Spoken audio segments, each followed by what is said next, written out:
Today the first part I'm going to do is install the Tusk Shift Lever. Like I said, the reason I bought this is just it's lighter weight, and if anything I should have bought two of them. I should have put one on the bike and then one in my spares. But what we're going to do is I'm going to put this one on the bike so I can try it out. And then we'll put this you'll use this one as a spare, and this one will be whatever. So pretty easy to install. You just need a 10 mil, which I do not have right now. So yeah, I've kind of been like tossing up in the air the idea of getting a newer adventure bike. I had my eye on that CSC RX4, and I decided let's just keep the DR650. I think it's still got some life left in it. So I decided to just stick with this guy. So it's pretty easy to change the shift lever. You just kind of need to take this one bolt out for here. It's a 10 millimeter. Easy stuff.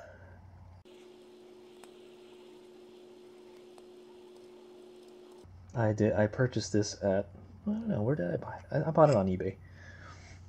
I know Rocky Mountain sells a lot of stuff. So I kind of have to remember what I'm going to do. Oh, is this the same construction? Yeah. I think it's the same angle. What I'm going to do is I'm going to mark the shaft here where the kind of where this gap is, so I remember where it is. It's no big deal if I mess up or something. You can always adjust it. You can adjust it by moving up a teeth or down a teeth. So, okay, so I went and marked the shaft up. Light in there, you guys. So I marked the shaft off for here, and I'm just going to take. Oh, it's kind of dirty. Let's take the shift lever off. You have to take the whole bolt out. Get the shift lever out.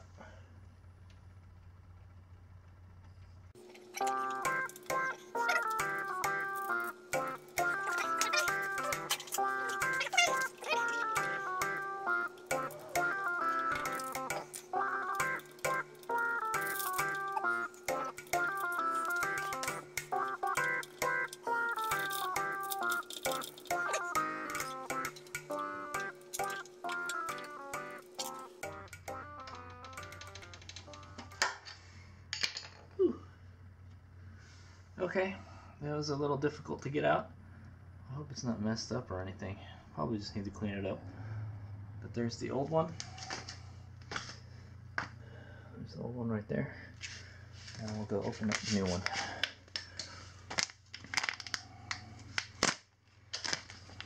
I know it's just kind of bling bling. There it is. There's the new one right next to the old one. It's already got grease stains on it and stuff. So cool. It says Tusk on it. Looks exactly the same almost. Yeah, it looks like a quality piece. Kind of worried that it's aluminum and it's not as strong, but I've never really broken a shift lever. I've seen it happen before. Actually, I have broken a shift lever. I've broken one on the KLR650, but that's like due to like poor design and stuff. The shift lever on the DR650 is not a poor design. It's actually pretty good. I've never had any problems with the shift lever other than like I bent it on a trail or something, you know. And that's kind of like your fault, you know. All right, so then we'll just put the new one. I'll kind of clean the shaft off a little bit. Okay. I'm just gonna clean the shaft off a little bit. Careful not to mess up the seal back there.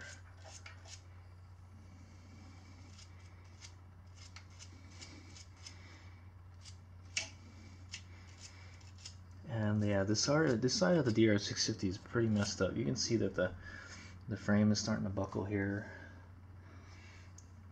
It's still there, but I wonder if I'm gonna have to get it fixed at some point. I haven't really checked it for cracks or anything, but it looks okay. Alright, okay, here's Mike here. So just for fun, because I'm such a nerd, I'm gonna go see how much these shift levers weigh. So the yeah, we got to make this fair. Okay, so just to make it fair, I put the bolt back in it because the other one has a bolt in it too. So there we go. So the weight is 6.8 ounces for the stock shift lever, and the Tusk Racing one is 3.2 ounces. Ooh, look at that, man. We saved 3 ounces pretty much. So really not that much of a difference, but and like I mentioned, this one is pretty stout. I've never had a real problem with it. Aluminum is easier to bend back, but it is easier to snap too when you bend it back. So yeah, these are kind of like a one-time dealie. So that's why I'd say it's probably a good idea. I mean, the shift lever doesn't weigh too much, you know. That's why I would say it would be a good idea to keep the stock one and then just put this one on. That one looks like it's had better days, but it's still in sound condition, you know. The only issue is that, yeah, the little shifter rubber here is all worn out now. I've seen more worn out. I think the other one's more worn out. But yeah, they seem to wear out like here on the edge. I don't know why. That's a good question. But yeah, all right. So let's go install this bad boy. So it did come with a new bolt. It was a nice kind of chrome looking one, and it looks like it's an 8mm. So that's not cool. It doesn't use stock hardware. All right. Yes, it is 8mm. All right. So here we are. So I'm gonna go uninstall this. So I guess that's no big deal. I believe I do carry 8mm with me when I'm still a common size. Does it make a difference if it's bigger or smaller? I don't think so. And I think I'm just gonna install it just like this. I'm not gonna put any kind of grease on it or anything. Should be fine. It's aluminum. It doesn't corrode like steel does. But it does look tricked yet, doesn't it? Okay, that went in there easy enough. And you just want to stick, if you don't take the bolt out, it will not come out because there's a little groove in there. There's a little groove on the shaft, so. Okay, so before I start putting the bolt back in, I'm going to put some Loctite on the tip here right quick because I have had these come loose on me before. I don't think this bike, but other bikes I've had it come loose. It happens. Alright, goes in there nicely.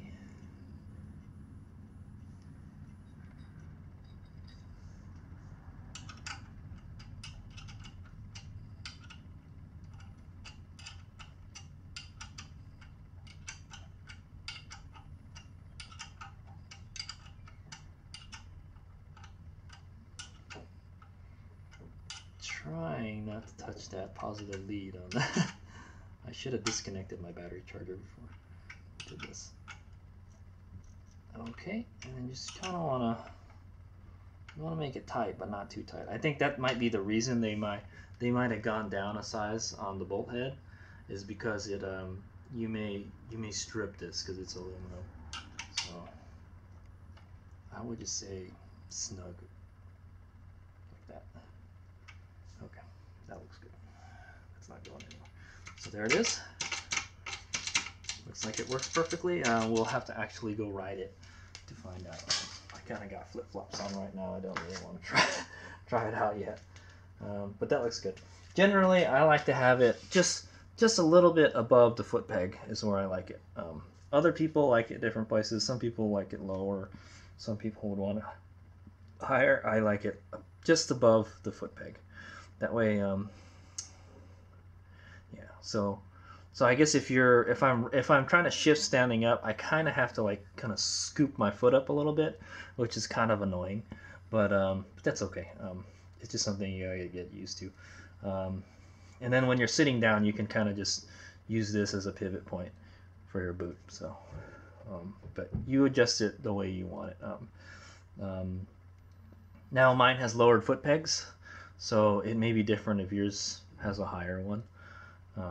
But mine have lowered ones, so I like to have it a little bit higher. So if I had the stock foot pegs, I probably would have it, well, I definitely would have it higher. So we'd probably go one tooth up or something. And then and then like you could go one tooth down if you want. That's how you would adjust it. That's pretty much all you can adjust on this bike.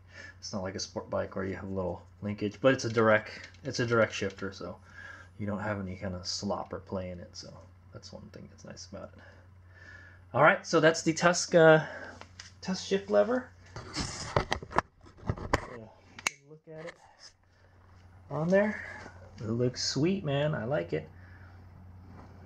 Look, the DR is looking good, man. DR is looking good. It's all beat up, but all right. So we still gotta install the chain guide, which doesn't look too difficult. At least I don't think it will be. The chain guide and the new switch here.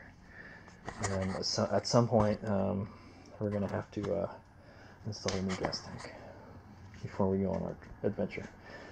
All right, so I hope you've enjoyed the first part of Cactus Puncher Christmas. Merry Christmas, Cactus Puncher. This is your reward for your many years of being my adventure partner.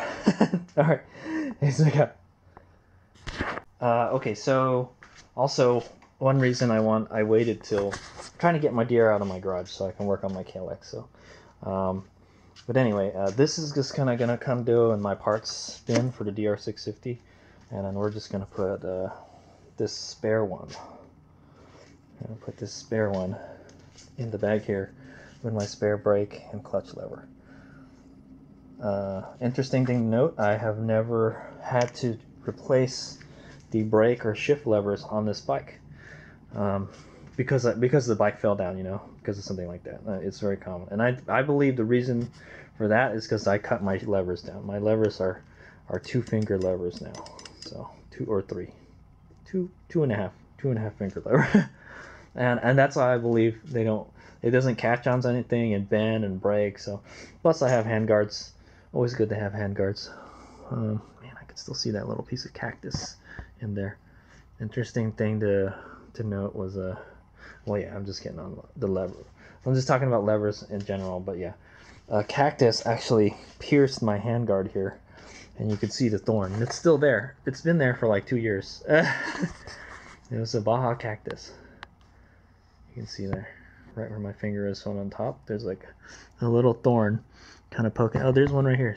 There's another one right there. See, so that's a good reason to have handguards. Just you don't have to have handguards, but it's good to have handguards. For whatever, you know, just for if you're riding in the woods or rocks or trees or branches, you know, it's good to have handguards. Plus it blocks the wind too. But anyway, I'm getting off track here. But yeah, so I think what I'm gonna do is I'm gonna clean this up before I stick it back in the bag. But this is what's gonna go in here, and then we're gonna wrap this up and put it in another MRE bag like this, and we're gonna stick it back here so it doesn't get so it's just kind of out of the way.